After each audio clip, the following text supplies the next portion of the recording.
May adlaw katawhan sa Dios sa Archdiocese sa Osamis sa ngalan sa atong talahoron nga Arsobispo, Archbishop Martin Sarmiento Humuwad, ug uban sa mga kahugpungan sa mga kaparian sa tibok lokal nga simbahan sa Osamis, kini ang inyong amigong higala, Father NJ Samonte. Magahatod og pamalandong ninyo karong adlaw karon nga Huwebes, sulod sa ika-12 nga semana sa ordinaryong panahon. Hunyo 26, 2025. Ang ebanghelyo natong pagabasahon o pamalandungan karon atong pagkakutloon sa ebanghelyo sumala ni San Mateo.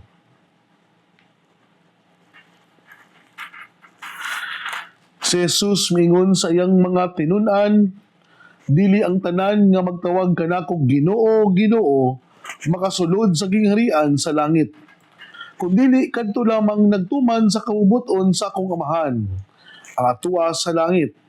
Kung moabot na ang adlaw sa paghukom, daghan unya ang moingon kanako, Ginoo, Ginoo, dili ba sa imong ngalan nagsangyawan kami sa mensahe sa Dios? Og pinaagi sa pangalan, gikinahanglan namo ang mga gihinganlan namo ang mga yawa o naghimo kami daghang mga milagro. Apan ako moingon unya kanila, wala ako makaila kaninyo, pahawa kamong makasasala. Busa ang tanan nga nakadungog sa akong gisulti ug dili magtuman niini, mahisama sa usa ka tawong buang-buang nga nagtukod sa iyang balay diha sa balas, sa dihang mimundak ang ulan ug mibaha ang mga suba ug ang hangin mihapak ug mikuso-kuso niadtong balaya, natumba kini og nagunog. Sa pagkahuman ni Jesus sa sulti niini, ang mga butanga, ang mga tawo na tingala sa iyang pagtulunan kay giubanan man pag ang gahom ang iyang pagtudlo ug dili sama sa ilang mga magtutudlo sa balaod. Mga igsuon ng ebanghelyo sa Ginoo. Daygon ikaw o Kristo. Mga igsuon ko na ni Kristo, maayong adlaw kanatong tanan. Ako ang pagtimbaya sa ato ang mga kaparian sa tibuok lokal nga simbahan sa Archdiocese sa Osamis, labi na sa ato ang mga gikan sa nangiskwela ng mga pari, si Father JC Langgam na nagbakasyon dinhi ubalik sa ato ang sa Archdiocese sa Osamis. Welcome back Father JC Langgam, na at least gikan sa imuhang masubsog kayo nga pagtuon diha sa Loyola School of Theology sa Ateneo, guban ng mga Jesuits. Ikaw usab nga napugay panahon nga makauban na mo balik, makaistorya o makauban na mo physically. Nawat pa unta kasi mo pag-uli dire sa ubalik sa ato ang Archdiocese, makapahulay ka, ma-recharge ka, ug madasig kang pagbalik aron ikaw hatag og another na po nga strength, perseverance, and endurance sa imuhang pagtuon diha sa LST.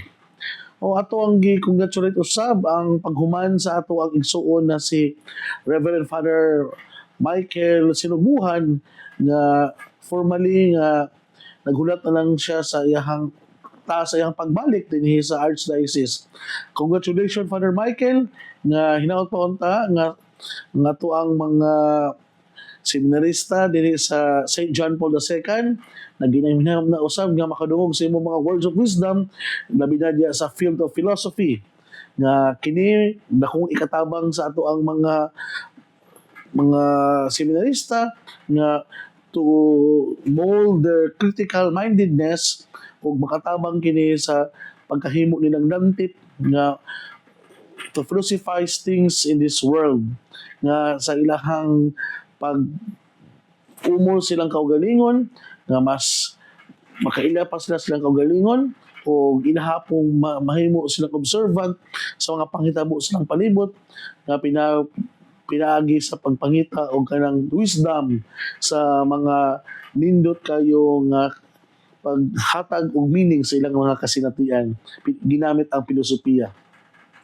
So mao mo gini ang nakanindot sa ato ang kurso, no, kanang mga nagpali kana bitawng wala lang nato gitugutan ang mga kasinatian nga mulabay lang ug masinati nato, kundi ang maong mga kasinatian mao'y naghatag kanato og bag-ong mga ah, gitawag nato og wisdom, kay we learn to theologize and philosophize our experience.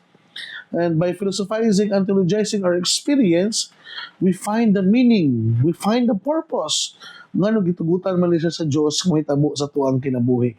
So mao kay na ang nindot kayo nga nakatunan ako sa filosofiya o ginaot pa unta nga kaniya to ang mga nagsunod na mga nangandoy na mahimong pare nga mas um, mahimong lantip, mas mahimong mas maayo, kaya magkadugay magud ang kalibutan, daghan na pod ang mga tao nga mas critical na pud magunahuna in terms sa pagpalawom sa tuong pagtuo, in terms usab sa pagpalawom sa ato ang self mindedness about how to philosophize sa mga panghitabo sa palibot.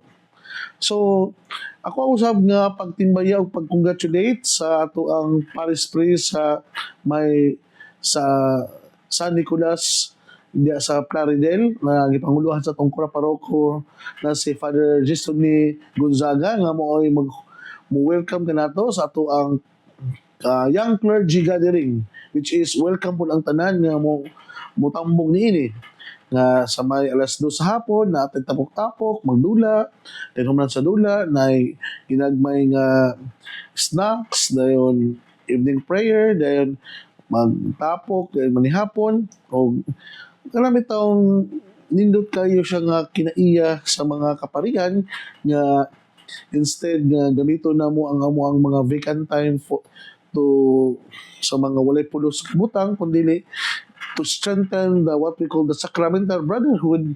O salamat po usab sa mga igsuong pare nga andam nga mudawat, andam nga muhatag og igong panahon og pagpangandam aron lamang mapadayon nato ang atong gitawag og weekly gathering. Salamat kay mga fathers. Og usa kini sa mga nakapalig-on, no, na to give me endurance and perseverance nga karami tao makaingon ka nga sa imuhang pagkapari wala ka nang inusara tungod kay bisan pa man sa mga busy and hectic kay mga schedule, dili man gyud pwede nga dili ka magkaiusa o magkaistoryahanay, which is sometimes nga mohatag og pagpahinumdum ka nato nga ang pagkapari dili di siya lonely kundi we are living in community, in communion to each other nga andam kita maminaw sa istorya o kinabuhi usab sa kinabuhing pariunon. Ako ang pagtimbaya usab sa ato ang mga kaigsuonan karon nga naminaw sa tibuok nga lugar sa Dupin, Dipolog Usamis Pagadian, Iligan, Marawi ug labi na sa atong mga avid listener nga naa sa ilang mga tagsa-tagsa mga panimalay karon. Daghang salamat ug muanhi kita karon sa ato ang ebanghelyo mga igsoon. Kung ato ang balikan pagbalik ang ato ang ebanghelyo, kinutlo kini sa ebanghelyo ni San Mateo, chapter 7 verse 21 to 29 nga kita gipahinumduman kaning gitawag nato og authentic witnessing. Namagoy gitawag nato og mga believers of God, but sa ilahang pagka tumutuo ni Kristo, they are only good in worshiping, they are only good in talking, they are only good in saying good, fine and nice words to Jesus. Pero in terms of witnessing, mao bang gani usahay dili na magud magka bikil kay ngano man kay kana bitawng pagsunod nimo ni Kristo inubanan pa gyud sa buhat, dili na man na siya nana kadali, dili na magud na siya ilalim kay ngano man it always entails sacrifice and what we call you are ready to take the challenge and to embrace the pain and suffering sa pagsunod ni Kristo. Mao na nga kana bitong gitawag nato og authentic witnessing mga igsuon nga dili day tanan nga magtawag kanako Ginoo Ginoo makasulod sa gingharian sa langit kung dili kadto lamang nagtuman sa kabubuton sa ako ang amahan. Nagtuman sa to pa na gitawag nato og there's an act nag-expect sa Dios nga dili na ingon ang imong pag-worship and glorify God taman lang sa words, it is always accompanied with act. Sa to pa di ay dili enough nga moingon lang ka nga luuya oy, dili ingon day ang pagbati nga kaluoy nga wala kay buhaton. So kung tinuod kay nga naluoy mutabang ka. Sinara gini maigsuon no. Kaya itong luuyan ni nanay oy nang tigulang naman kayo na maligya naman na siya og sinhig na maligya naman na siya og bisan unsa na lang. Sa to pa di ay naluoy ka din sa imong hunahuna o sa imong pulong. Kung tinuod jud ka na naluoy, you will do something nga makapahawas sa sitwasyon sa maong tigulang, sa maong tao. So, ang point ako mga igsuon, nga kung kita yun ay tinuod, ginagmahal sa Diyos, dili na iyon nga tama lang ta na I love you Lord, I worship you Lord, we keep on singing, we keep on jumping, we keep on shouting, I love you Lord. Sa to pa ay, kung ikaw tinuod yun ay nagmahal sa Ginoo, ubanan po ninyo ang pagkamaayong tao nga to sa uban. Dili man pwede good na ang imuhang relationship between you and your God only. Pero wala kay kanang gitawag na to og horizontal bar relationship with others. Ikaw ra ang Diyos, kamo ra yung duha. Pero ang imuhang kung sama po imuhang relationship with others. Mao na nga dapat di ay nga the more ka mahimong inampuon, the more ka nahimong prayerful, the more po ka nga mahimong maayong tao ngadto sa uban. Ay nana din na maigsuon nga kana bitaw ang ato ang pag-witness nato sa ato ang pag-submit nato sa ato ang gugma o pagdayeg sa Ginoo, dili enough nga kita kanunay nagluhod, nagampo ngadto sa Dios kundi kini pag yun mas mapamatud-an, ma-testify nato kung giunsa pag yun nato pagpakita diha sa uban. Nakamit ako na remember nga na istorya nga usa ka nanay o sa dihang namatay siya andam siya nga mosulod na sa langit. Muro sa dihang nana siya sa ganghaan sa gate sa langit, gipara man siya ni San Pedro. Kaya, unya nanay, kaya ito sang i-check ang imong record dire. Ang siya na, ano dugo na makikino mo pasod doon San Pedro? Nga na ako, naapa ko sa yuta, buhi pa ko, nga halos na akong panahon, naaman sa simbahan. Naaman ko nangalagad sa simbahan.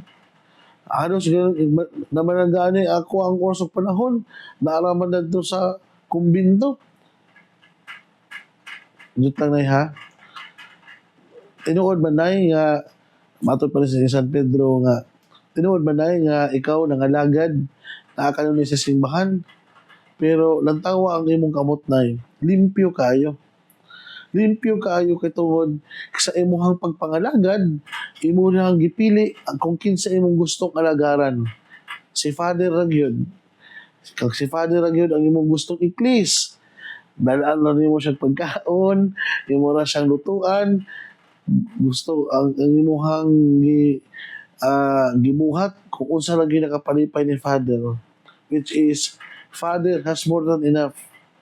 Nakalimot po kang pagpangalagad ngadto sa imong isig kaingon labi na sa mga kabos.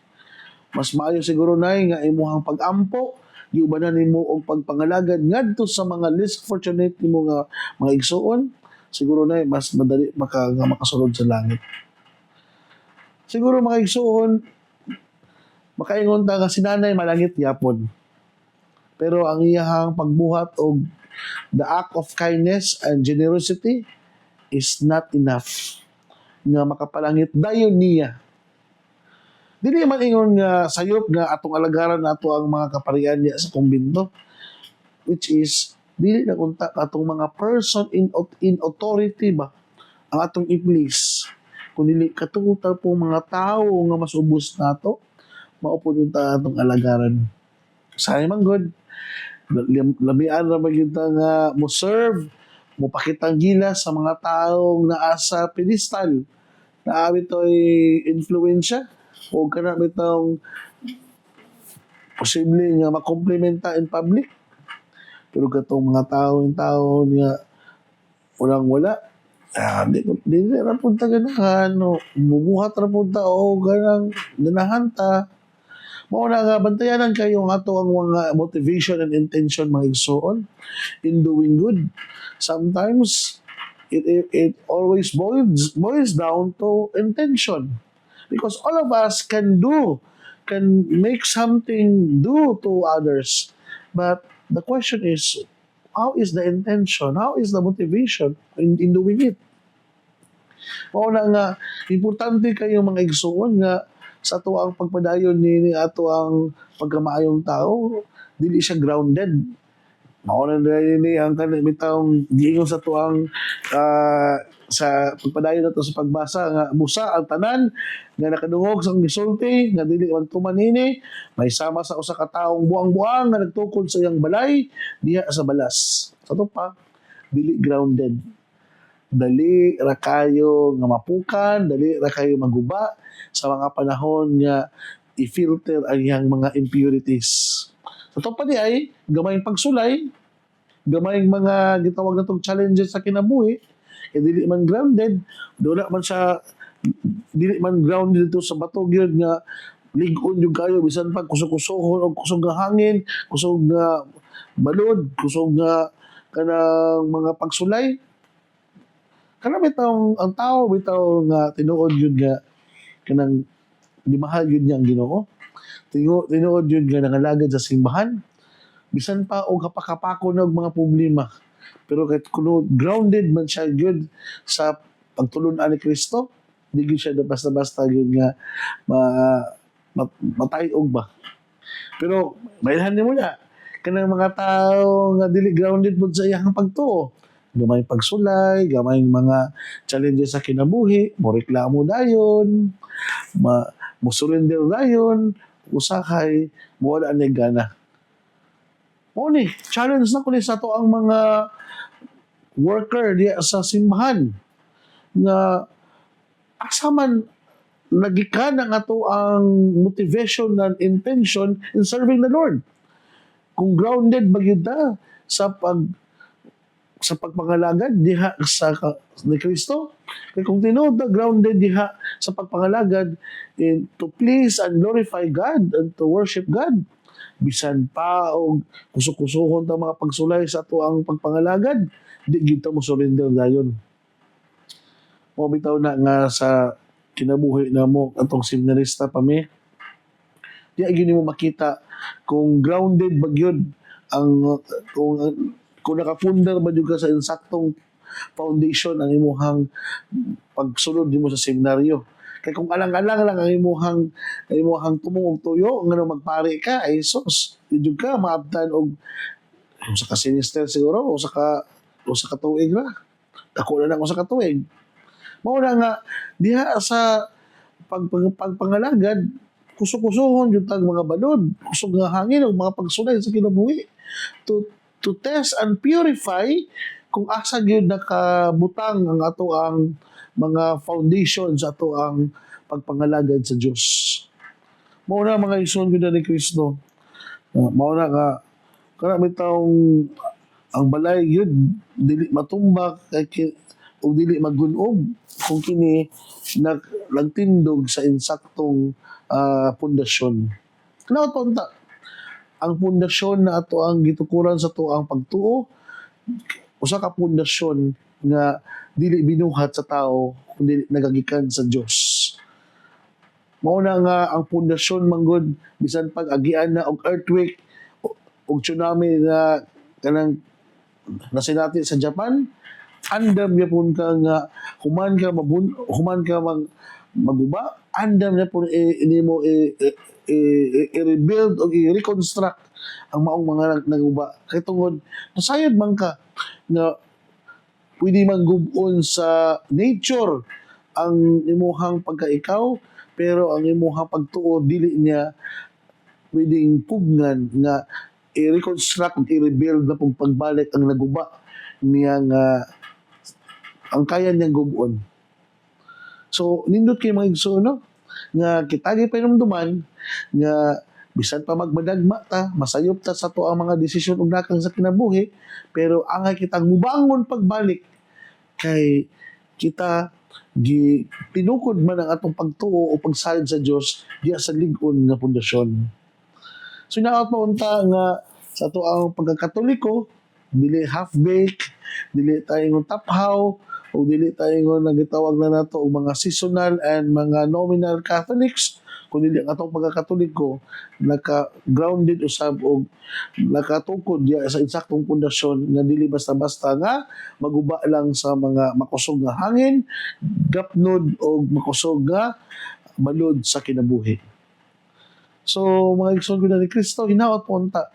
Isip mga sumusunod ni Kristo, we always be mindful and we always remember na kining mga gipangbuhat nato, kini gibuhat nato not only to glorify ourselves but to worship and to please God nga mo ay naghatag og tinuod nga kinabuhi kinatong tanan.